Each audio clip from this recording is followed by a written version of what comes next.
Now, the next man that makes his attack upon Job is Bildad, and we find his argument in chapter 8. Now, let me say a word about him. He is what you would call a traditionalist. Bildad is a man that rests upon the past. His argument here is verse 8, "For inquire, I pray thee, of the former age, and prepare thyself to the search of their fathers." Now, he attempts to pick up the old rocks and stones of geology and look at them and tell you what happened years ago and what's going to happen because of that. Actually, the evolutionist is really a traditionalist. A great many people do not recognize that. But he rests upon the past. And, of course, he's making certain premises that he can't prove, by the way. And today, the premises are actually assumed. There are only two explanations for the origin of this universe. One, of course, is creation, and the other, speculation. Now, evolution is speculation, and it's very nice to be able to take up this bone and try to date it and then try to classify it belonging to this period and this development of man. But who knows? This book here is going to raise the question. In fact, God will raise the question even with Job, where were you when I laid the foundation of the earth? And so this man here, he will use the expression. He'll say, when I was young. And he says, we've been doing it this way.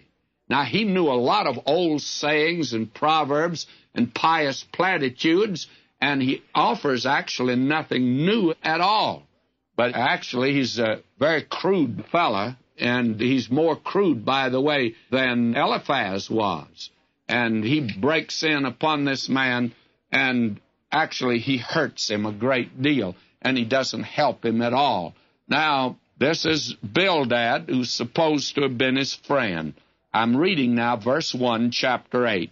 Then answered Bildad the Shuhite, and said, How long wilt thou speak these things? And how long shall the words of thy mouth be like a strong wind? Now, very frankly, these men really get in some good ones, we would say today. This is real repartee, by the way. This is a real rap session that they're having here. And they're brilliant men. To tell the truth, Bildad puts in the knife here and twists it just a little. He says, How long shall the words of thy mouth be like a strong wind? Why, he says, Job, to listen to you is just like listen to the wind blow. You're a windy individual.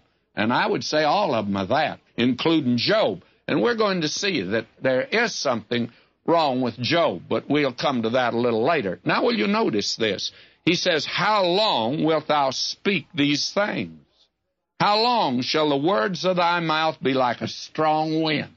I'd say that was a good one. That was good for a laugh. As I said before, a crowd had gathered around by this time. And this was as interesting to those people as a football game or a basketball game would be today. And you can see they're really uncivilized. And the intellectual contest, you see, appeal to them, not a physical contest. They really are uncivilized, aren't they? They are not up to it. They're not really civilized like we are today. Now, listen to them. Doth God pervert judgment, or doth the Almighty pervert justice?